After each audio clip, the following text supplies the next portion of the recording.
We're back with another bonus episode of the Songwriter Theory Podcast. This is going to be part 8 of addressing your biggest songwriting struggles. No, I didn't forget about this series. Just didn't have time for a hot second, but we're back. We're going to finish out responding to these, not necessarily in this episode, unless actually, almost certainly we're not going to finish in this episode. No, it's not important to have watched the other ones. If you're thinking, oh my goodness, part 8, do I have to go watch the other ones? No, they're all self-contained. Each one is me addressing different of your responses to this survey that I sent out. And whether you are somebody that actually responded to this and you're waiting to hear specifically what I have to say about your songwriting struggle and maybe the advice I give or whatever it might be, but also you might be somebody who shares a struggle with another songwriter out there. In fact, in going through these, I've realized, wow, there are a lot of themes that come up over and over. So there might be something in here to help you as well. Let's talk about it.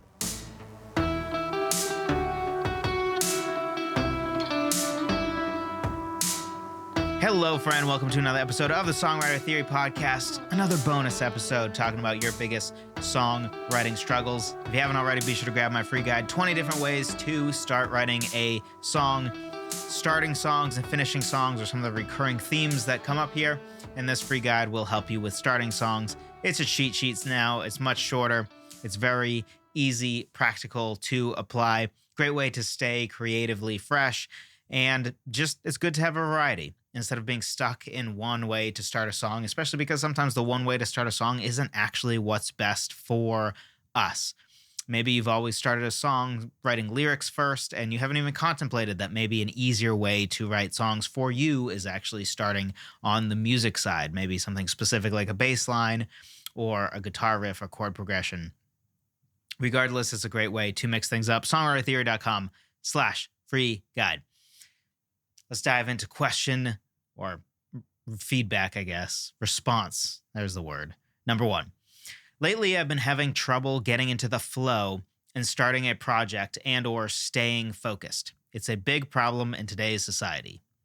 Yes, yes it is. Also, I have trouble finishing projects and following through and letting them out into the world. I'm not very experienced at the mixing process, but I know what sounds good, at least to me, and I know I can figure out how to use the mixing tools in Ableton Live 11 Suite, which I recently acquired. I'm not an EDM artist, however. Ableton is perfect for the kind of music I want to play, and I'm playing with all of its tweakable sounds and effects and features. But I feel like my music is so far removed from the mainstream that there's no point in putting it out there because A, no one is going to like it or listen to it, and B, I want people to hear it, but that's not the most important thing. I make music because it's what I've always done. I'm originally a singer-songwriter and trying new things with Ableton on keyboard, guitars, bass, drums. Do I need an attitude adjustment? Should I go back to busking on 9th Street with my classical guitar and harmonica? What do you think? There's a lot in that one. Let's start with the first main thing that I get from that, which is having trouble getting into the flow and starting a project and or staying focused. And I'll give you what has become one of my favorite phrases for this that helps keep me accountable, and I think is just a very short way to say what I think encapsulates what the combination of inspiration, flow, what to do when not inspired, and that's ride the wave when it comes, ride the waves. When there is no wave, paddle anyway. I guess it's sort of a surfing analogy or some other beach-based thing, but the idea is that, yeah, when you do get into flow state, when it does happen, which we'll get into how I think it happens generally in a second, but when you do get into it, double down on it, right? If you write songs like I do from 11 to midnight every night, with room to expand it, right? And on weekends, I spend more time, but for weeknights, that's kind of my 11 to 12. Half the time it ends up being 11 to 12:30 or longer. But on a night where you reach flow state, maybe don't be done at 12, right? Just ride that wave as long as it will take you within reason, right? If you think you can stay up till 2:30 that morning and man, inspiration is there, do it. Ride that wave while it's there. And when it's not there, when you're not in flow state, when you're not inspired, paddle anyway. Because you can still make good progress on songs. You can write great songs without inspiration. This whole total fable, just made up crap that's probably largely from Hollywood and what we glamorize, which is like, oh, the magic moment and all that crap, which is just not a realistic look at art. But, a lot of great songs, probably most great songs, are perspiration, not inspiration. And that's not to say that inspiration played no part, but the fantasy of like, oh, just a perfect song came together in half an hour, that happens. But that's very much the exception, not the rule. And if you were to hear the stories of your top 10 favorite songs from your favorite artists, in all likelihood, maybe one of them had that magic 30-minute story. But probably the other 9, if not all 10, are like, yeah, I for the longest time, I couldn't get the verse lyric to work. So I kind of set this song on the shelf for a couple of years. This was originally going to be for the previous album. That happens all the time. An artist will say, this was originally going to be for the previous album, but I just couldn't get it done in time. It just wasn't working. And now it turns into one of the best songs on the new album because it just needed more time to digest. That happens. And that's through perspiration very often. Work. Paddling anyway. That and how to get into flow state is working without expecting that you must get into flow state. It's like inspiration. Most inspiration is earned. Yes, you can sit on your couch, watch Netflix, and be inspired to write a song. Absolutely, that happens.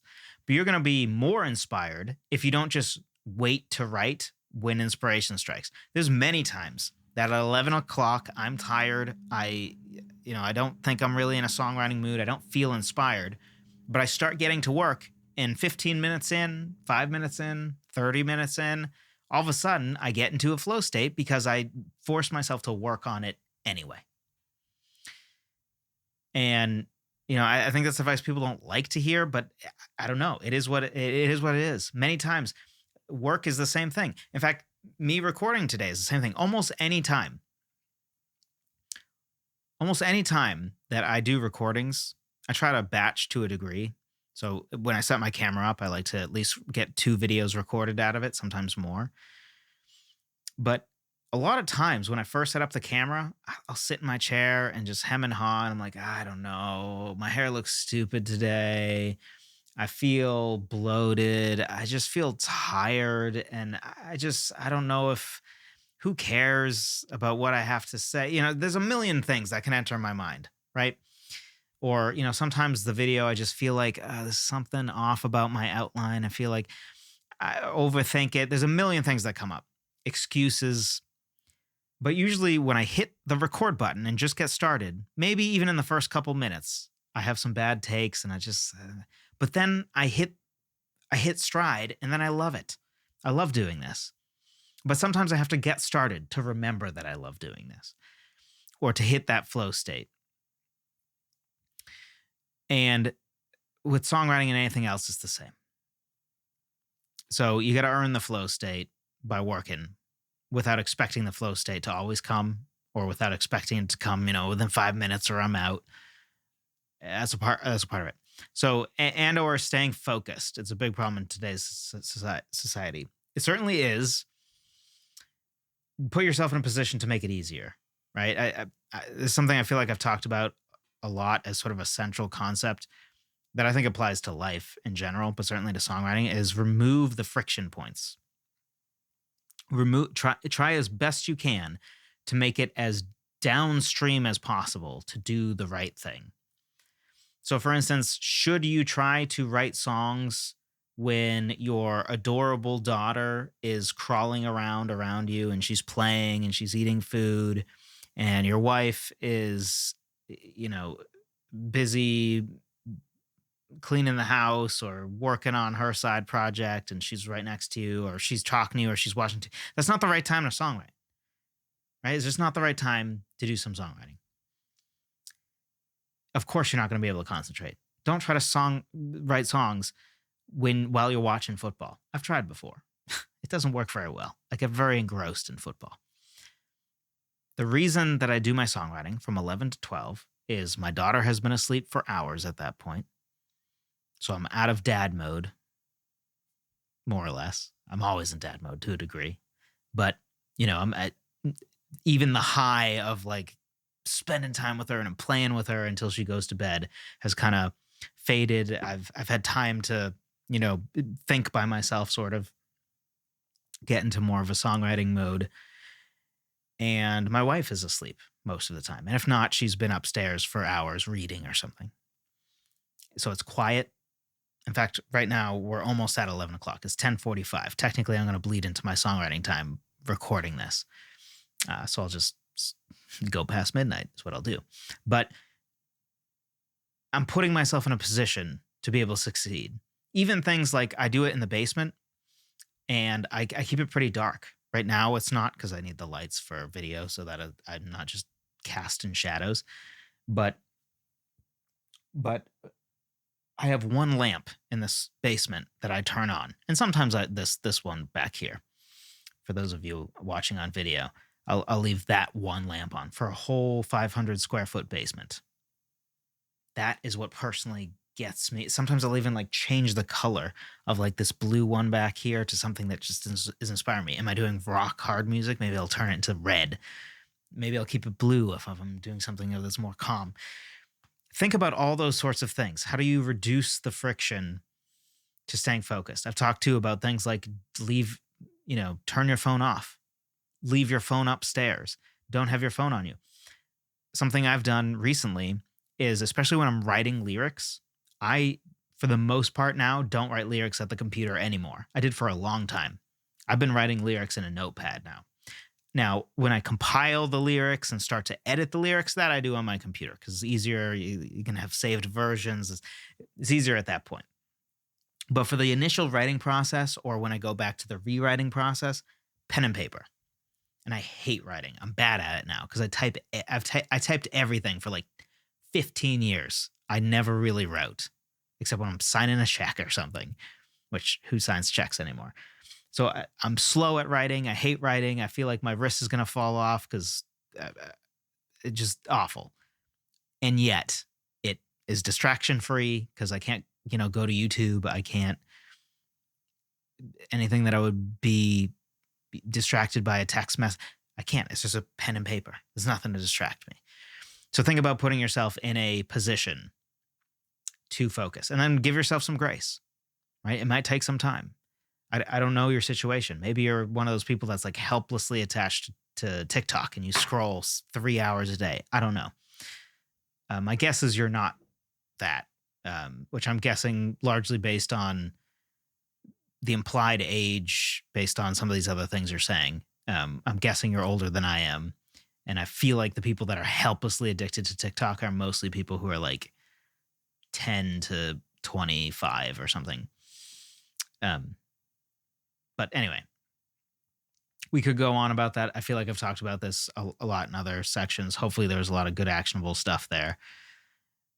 But give yourself grace, but work at it. Actually, I'll throw one more example in there. This is more for the recording thing. If you've been a listener for a while, you know that my personal bugaboo is recording vocals. Songwriting, I don't really tend to struggle with finishing songs, the writing of songs. I don't really even struggle with finishing the recording of songs except for vocals. And that's because I just feel weird about recording vocals in a house that isn't very soundproofed at all, where like a lot of my vocals are belty and stuff. And so it's something where like if my time to work on music is 11 to 12, I would wake my wife up if I did my style of singing, recording in the basement. So that is a huge problem, right? It's a huge problem because I do have to spend a decent amount of time on vocals. So the fact that I have to wait for my wife to be gone, out of the house. So if, there's an afternoon where she's going to my sister-in-law's basketball game and she's taking our child, that's like, I better hope that I get vocally in the zone for those 2 hours because that's the only 2 hours I'm going to have for the next 2 weeks. That's a problem. So I realized recently, what fixes that problem is if I finally build not my vocal booth that is good for, making the sound inside the booth good and that, but it's not good for preventing me from bothering other people with noise. And it's not good about keeping the freaking furnace or my dogs barking from ruining the recording. And I realized, you know what? with some help, I can build a vocal booth for like $1,000, maybe $1,500 that does a really, really good job that I could sing very, very loudly and not worry about disturbing people in the house. So that now in 25 minutes, if it were built, it's not yet, but if it were built, I could be like, vocals is what I need to do. So I'd be reducing the friction to recording vocals. And not only that, but I'm going to have my computer monitor in there and my mouse in there, a computer monitor in there and my mouse in there. Why? Because I don't want to have to get outside of the booth and click record and go back into the booth. No. I want to be able to even do something where it's like, okay, there's one word I keep screwing up. I'm just going to record me singing that one word over and over. Click, go, click, go, click, go. I don't have to move. I'm reducing the friction, making it as easy as possible to record vocals. So I've constantly been working towards that. Even the way I set up this video studio is in the same way. I have 2 camera things now on the wall, so they literally like won't move. The camera's exactly in the right place. I just place the camera and basically go. You don't care about the details of this. I'm just giving examples. I could go on forever about the things that I've personally implemented for Songwriter Theory and also for songwriting and am planning on implementing in the future. That is all designed to reduce the friction to being productive, reduce that friction to almost zero, make it as easy and trivial as possible to get into the zone, to not have an excuse. By the way, read Atomic Habits if you haven't. Read Atomic Habits. I think that'll help with a lot of this. Fantastic book. All right. Another main point you made. I feel like my music is so far removed from the mainstream that there's no point in putting it out there because A, no one is going to like or listen to it, and B, I want people to hear it, but it's not the most important thing. So, and then you basically go on to ask, do I need an attitude adjustment? Should I go back to busking on 9th Street with my classical guitar and harmonica? What do you think? So I don't know the answer to the busking on 9th Street with my classical guitar and harmonica. I don't know the answer to that. That's up to you, right? Is that something you enjoy doing? I think you need to soul search about like what is your goal with music, right? Because the answer to this depends on what your goal is. It sounds like you're saying that I guess I would say you go on to say, I make music because it's what I've always done. I'm going to push back on that a little bit. I don't think that's precisely true. I think you just haven't really sat down and thought, why do I do this? There's, of course, a deeper why. You don't just like spend a lot of your life doing something for no reason, like shrug emoji. I don't know. I just do it. There is a deeper reason, right? Is it how you process things? Is it how you deal with emotions so that you don't destructively deal with them by turning to alcohol or drugs or, something bad, or, you're a more pleasurable person to be around because you process things with your songwriting? Is it that you understand the power of music, and for you personally, music has changed your life or saved your life or impacted your life deeply, and you want to be able to have that impact on other people too? I don't know what the answer is, and it doesn't have to be any of those things. It could be something totally different. But I would think about what is that, and then probably you will answer your own question. But I would say, don't worry about what you think other people will or won't like. First of all, because everybody's wrong. For example, right now there's something called Bardcore, and I'm pretty sure the YouTube channel has like 500,000 or 1 million subs, so very popular. And it literally is like Eminem, Disturbed, I think. I want to say there's some Breaking Benjamin. I don't remember all the artists, but a bunch of rap and hardcore music. I want to say there's a Korn song or two that is literally in the style of, I don't even know what the name of that is, but like when you think of ancient England, King Arthur kind of vibe and bards, right?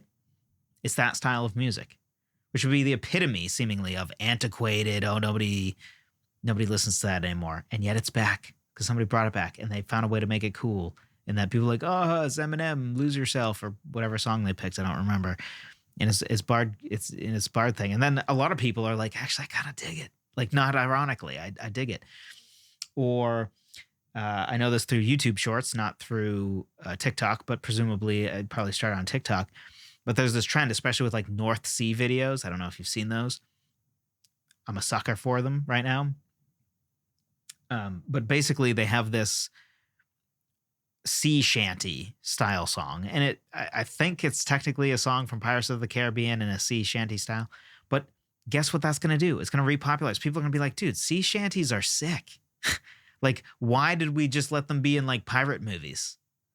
And originally, of course, they were a real thing, but we don't listen to that anymore. But they're cool. So don't worry about what you think people do or don't like, because who knows? And then also, who cares? And if there's even one person out there that desperately wants music to exist, that is your music, who are you to take that away from them, right? So I'd encourage you, release it anyway. If you have it done, release it anyway. Don't get in your own head about, I don't even care if people listen, but I do kind of care, which is usually how most of us are, right? Like, I don't care if people listen, but of course you do. Of course, we would all rather have 1 million people listen to our song than 2, right? But yeah, don't worry about mainstream. That, and like, I don't know. I think we're at the point where mainstream is almost a complete facade. Like, it's just made up, where a lot of things that are considered mainstream are actually on their way out. A great example of this is like mainstream media. I don't know if you've seen the numbers of the percentage of people that like trust mainstream media or still watch mainstream media, but like, we're at the point where like an episode of Joe Rogan, which is considered like alternative or whatever, he gets more listeners than like NBC, CNN, and all those joke mainstream media outlets combined, right? So you think, oh, mainstream is what most people listen to for music or movies, but in movies, I think that's probably still true, I guess, by definition. But for a lot of things, what we perceive as mainstream, like, oh, it's what's on pop radio, like, yeah, but that's a specific subset, right? There are people that will just listen to the crap pop stuff that's fed to them, and that's their idea of this is what today's music is. Those people exist. That's even a lot of people, a lot of normies who like don't even really care about music. They're just like, oh my gosh, I love Taylor Swift because that's what the radio fed me and she speaks to me. And those people, which is not to say you can't be a legit musician and love Taylor. I'm not trying to diss that. I'm just saying, like, the average Swiftie is not, it's just your average person who listens to pop artists is a person who would listen to pop artists. And that's fine. But there's whole other swaths of people that would never listen to what's on pop. We think it's horrible, and not all of it, but a lot of it. And I just, like, I would listen to almost anything but what's on pop radio. There are some exceptions, but tons of people like me exist. Almost nobody I know personally actually likes pop music. My wife is probably the closest, and she detests most of it. But nobody I know personally that I'm friends with or have any sort of close relationship with is like, oh, my idea of music is what is on mainstream pop radio. And by the way, I don't have hipster friends. I don't have a single hipster friend. I'm not hipster at all. I could rant for hours about how I think hipsters miss the point, which that thing's dead, isn't it? It's like man buns. It was like a thing for 4 years and then it just disappeared. Thank God. Anyway, not the point at all. Hopefully that was helpful though. So yeah, release your music. Don't get in your own head about what you think people do or don't like. Because I bet the people who release the bardcore stuff thought, nobody's going to like this. And yet, here we are. Creating a melody. I have lots of lyrics, but struggle with creating tune. I do not have much music theory. Okay. I think music theory is most helpful when writing chords for a melody you already have, or writing chord progressions just in general, or making your own chord progressions, or writing music that isn't necessarily strictly a chord progression. That's where music theory comes in.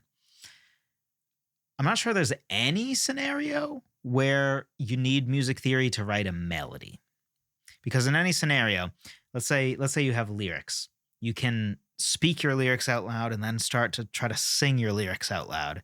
And you don't need to know music theory to know, oh, that melody sounds good and that works. Where you would need music theory is then you need to figure out the underlying chords. And without music theory, that's going to be a very long, painful process. With music theory, that's going to be a way shorter, way easier process. Can it be done without? Yeah. But it's going to be way more painful. And you're probably going to end up with worse music. It's just going to take is excruciating long. I don't recommend it if you don't know theory. And then in the opposite order, or if you start with melody, again, it's probably you singing in the shower kind of thing. You don't need to know music theory. You know if the melody works or not. And then if you start with a chord progression or harmony, bass line, whatever it might be, and then write your melody on top of that, again, you can probably do it by ear. So it depends what you're doing. But if you're improvising with your voice to write melody, you don't really need music theory. If you're using a keyboard or a guitar to write your melodies, or any instrument really to write your melodies, that is where music theory comes in, at least super basic music theory. But it's something as basic as, okay, I have a chord progression. It's in the key of C major, so I know that the notes I have are all just natural notes. C, D, E, F, G, A, B. Did I just skip letters? C, D, E, F, G, A, B. Did I skip G for some reason?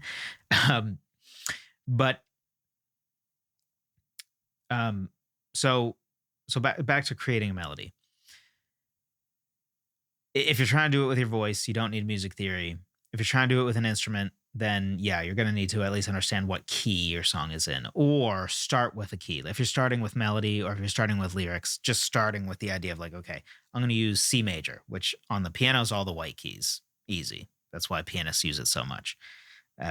Or I'm going to write it in E major, so I know that I have E, F sharp, G sharp, A, B, C sharp, and D sharp.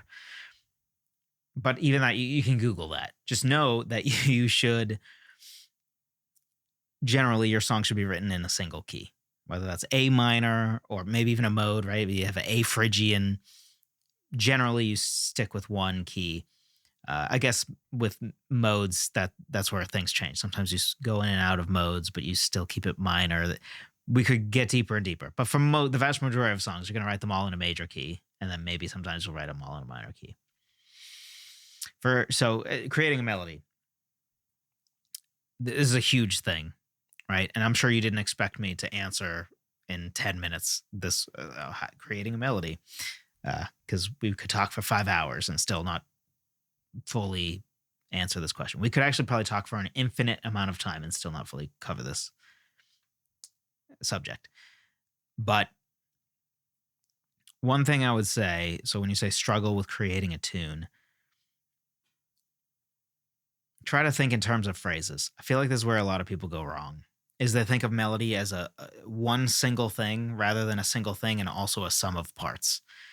Let me give you an analogy that is closely tied. A song is one thing, but a song also is made up of 3 parts: chords, melody, and lyrics. You could argue chords is, harmony, many different ways to sort of break it down. But generally, you could see it as that. Or across time, you could see it as, yeah, a song is a singular unit, but also a song is comprised of other singular units, like a verse, a chorus, a second verse, a bridge. You could think of it like a cell is a singular thing, but the singular thing that is a cell is also made up of other singular things, molecules. And molecules, while they are their own thing, and they are parts of one thing, a cell, also, and obviously not all molecules are part of cells, but let's assume a living thing here, but also every molecule is made up of atoms. Our song is the same way. In seeing our melody the same way, we don't just have a melody for our song. That would be overwhelming and largely, and that's a helpful perspective, but we can't just have that perspective. We also have to be like, okay, but our verse has its own melody. That is a part of the song's melody, but it also is its own thing. And then from there, we have phrases within our melody. So not only do we have a verse melody, But within a verse melody, we have different phrases. So if you have 4 lines in your verse, presumably you have 4 phrases for your melody. You have the first phrase, which goes with the first line. Second phrase goes with the second line, etc. Phrase is essentially the melodic equivalent of a line in a lyric. So thinking in terms of that, and then thinking of common, or really just when you have 4 things, you can only have so many different combinations of what the melody actually is. So for instance, a lot of things will be like A, B, A, B. So if we take some stupid, simple melody, I don't know. Sure, we'll say that. That's A. So the first line might be, that's A. You might do an A, B pattern, which would be that the first 3 lines or first 3 phrases of your melody in your verse would be, there's 1, that's 2, that's 3, and then we finally would have a B part. So there's our 4th part, right? Or we could have A, B, A, B. There's our A, and then let's have B, B. That's B. I hate it, but we'll say it's B. This is spur of the moment, right? So then back to A, and then B again. Now that melody sucks, but that's not the point, right? Melodies are, seeing it in all of these perspectives is helpful, and I think where people go wrong is at the phrase level. It's simpler than you may think. Common phrase patterns, A, B, A, B, A, B, A, C, right? A, B, A, C, right? So it's A, B, A, C. Very common. A, B, A, B. I don't know if we said that already. Yeah, there's A. That's a little more rare because it gets repetitive and it's usually boring. A, B happens, but it's probably more rare than A, B, or A, B, A, C, which, by the way, are probably by far and away the 2 most common. And then, there are some that are like A, B, B. Those exist too, but a lot are A, B, or A, B, A, C. Probably the 2 most common. So if you're going to pick one and just go with it, probably pick one of those most of the time. There's also patterns for groups of 3, because almost everything is like a group of 4 or a group of 3 in music. So like you might have A, B. So it's 6 2 units of 3. We go into that in depth in other places. I don't want to spend too much time on this one question for the sake of you and for the sake of everybody else. So we will leave it at that. But we'll end with this last one because I think we're basically at time. I struggle with writing deep lyrics using metaphors, which stops my songwriting process. Because of this, I have yet to finish a song. All right. One thing is, I don't know if you're under the impression that a song needs metaphors. It does not. You can have a great song with no metaphor whatsoever. It is all 100% literal, no symbolism, and it'd be great. Second point, don't force metaphor. A philosophy of mine with art is in life, there's always sort of this push and pull. I heard somebody say this recently, and I think it's very true. Most human beings, their greatest strength is also their greatest weakness. This is true of almost every human being, right? If your greatest strength is your honesty, almost certainly your greatest weakness is sometimes you're a little too honest, right? If your greatest strength is that you are an agreeable person and people really like you, almost certainly your biggest weakness is that you're an agreeable person, and bullies or people who take advantage of your agreeableness, you're going to be taken advantage of routinely because you can be, because you're very agreeable. So I lean towards being a disagreeable person. I'm very comfortable with conflict. I'm very comfortable disagreeing. I'm the type of person that eats up if I'm in a room and 10 people disagree with me and I'm the only person that has an opinion. I love it. I'm like, yes, give me the challenge. I'll take you all on. I love that stuff. I could literally enjoy having a podcast that's just arguing all day, 8 hours a day. I would love that, right? Which is a strength of mine because it means that I am willing to do the right thing or willing to say something that I believe to be true, even when it's not the popular thing, because I don't care. I don't care. I'm not going to be swayed. But if I think everybody's wrong together, I'm not going to be swayed by it. So that's a strength. There's also a weakness, right? For example, some employers don't appreciate that, being the person who's willing to say some of the things that other people aren't willing to say. And sometimes I say things where it's like, I probably should just shut up and leave it alone, right? I don't have to always argue, but I love arguing, like not in a mean way, but like I like a good, healthy, constructive debate where we are both trying to seek truth and you're challenging my point of view and I'm challenging your point of view. I love that stuff. But not everybody loves that, right? So sometimes I rub people the wrong way because of that. Right now you're thinking, well, you're rubbing me the wrong way with it. But so anyway, that's one concept in life where there's this push and pull, right? Your greatest strength is almost certainly very often your greatest weakness, the same thing. And I think something that we struggle with often as songwriters is, of course, as artists, we're creating something that doesn't exist, right? So we are choosing what the characters do. We're telling the story. So we choose the direction that it goes. But the key to everything we do is to not show the hand of the artist, right? It's like in a movie. In a movie or in a book or any story, we have to maintain the illusion that Luke Skywalker or whatever character is a real person that operates like a real person would, which is consistent with their character. And the second you break that illusion by an author or a movie maker making the character do something that doesn't make sense for the character to do, right? They establish this girl is super smart, and then she does the dumbest thing imaginable so that the rest of the plot can happen. That's showing the hand of the artist. We all know the hand of the artist is dictating the story, but we need to maintain the illusion that it's not there.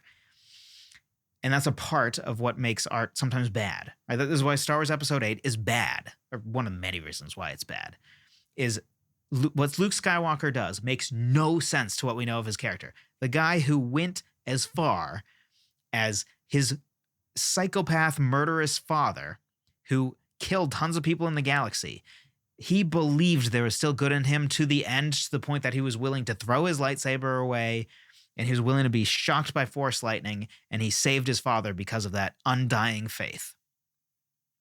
Meanwhile, later, his nephew, who hasn't even fully turned to the dark side yet, certainly hasn't done half the things Darth Vader's done, hasn't been a bad guy yet, really at all.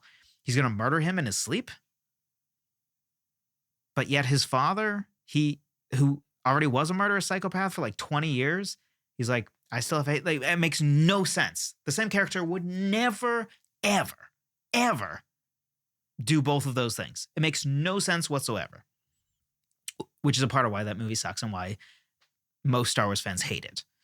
Because obviously Rian Johnson was like, Luke Skywalker is going to be this now.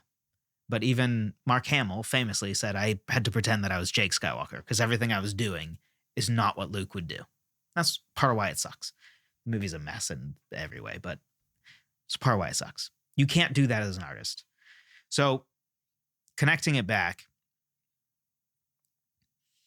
the key to metaphors or anything is if we sense that you forced the metaphor and we see your hand being like, ooh, see guys, here's a metaphor. Immediately that's going to take us out of the song, feels illegitimate, and people, not everybody, but you can feel when that happens. It's like when somebody forces a rhyme scheme. Is everybody going to be able to tell? No, but a lot of people will. And even if people don't consciously know, oh, that rhyme scheme was forced, they might cringe and be like, I don't know why I cringe at that, but I do. It's kind of like a lot of people might not be able to articulate. I don't know how they couldn't because it's so obvious, but like a lot of people watched Star Wars Episode 8, hated it, but they couldn't necessarily articulate why. Because sometimes you can sense it without knowing it. So basically, I guess what I'm saying is don't force metaphors. If it fits, great, go with it. But they're not necessary. Don't force it. Don't force it. And also, if you really want to get some metaphors to work, I'd argue try going in reverse. Think of a cool symbol or a cool piece of imagery, metaphor, and then reverse engineer. What does that mean? What does it seem like that could mean? That seems legitimate. That might be an easier way for you to go than for you to already be in the scheme of a song and be like, okay, what's a metaphor that represents this? Instead, go in the reverse. Figure out a metaphor and then figure out what does it represent. That might be a better way to go. For me, that results in things that are much more natural than the other way around. Not always. Sometimes I'll think of a symbol, I'll be like, yes, that works. Also, last thing on this. A lot of songs revolve around one central piece of imagery or symbol.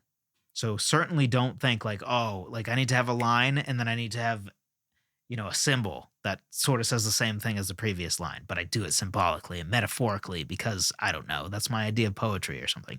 Don't get caught up in that.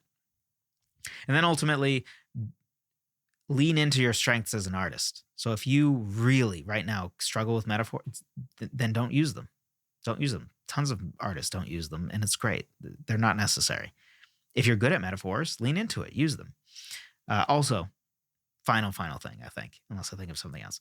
You can practice metaphors in the same way that you can practice increasing your vocabulary, which is what I would call semi-passively. A lot of people will say, Joseph, I have a small vocabulary. And, I think that is not the end of the world, but yeah, bigger vocabulary certainly helps with songwriting to a degree. Not big words necessarily, but, being more cognizant of maybe instead of sad, I have like wistful and bitter, and those are more specific, more precise words. That sort of thing I think helps because more precise words are generally better in songwriting because it communicates more with less. And it tends to hit our emotions more. But just being in the habit of when you hear a word or you read a word and you don't know what it means, a lot of people will just be like, it's not a big deal. No, you look it up and then try to use it that day. That little habit will increase your vocabulary faster than you think and better than you think. And then, so for metaphor, be in the habit of like when you see something and it kind of moves you, right? Maybe you see a father and his daughter at a playground and she, falls a little bit or falls off the slide and she starts crying and her dad comes over and smiles comfortingly and she raises her hands up and just for a moment you see that image and something hits you. Get in the habit of start to think, what's something that could symbolize? Or what does that remind me of? Just be in the habit of things like that. Or maybe you go to the ocean, it's super beautiful. You go to the Grand Canyon and you're like, wow, this is amazing. Get in the habit of just practicing what does this remind me of? Which would be practicing metaphors, essentially, in a fairly passive way, right? You're not actively practicing the way you would actively practice guitar. You just get in the habit of trying to think more like a songwriter, I guess. All right. Hopefully this was helpful. We only got through a few different pieces of feedback.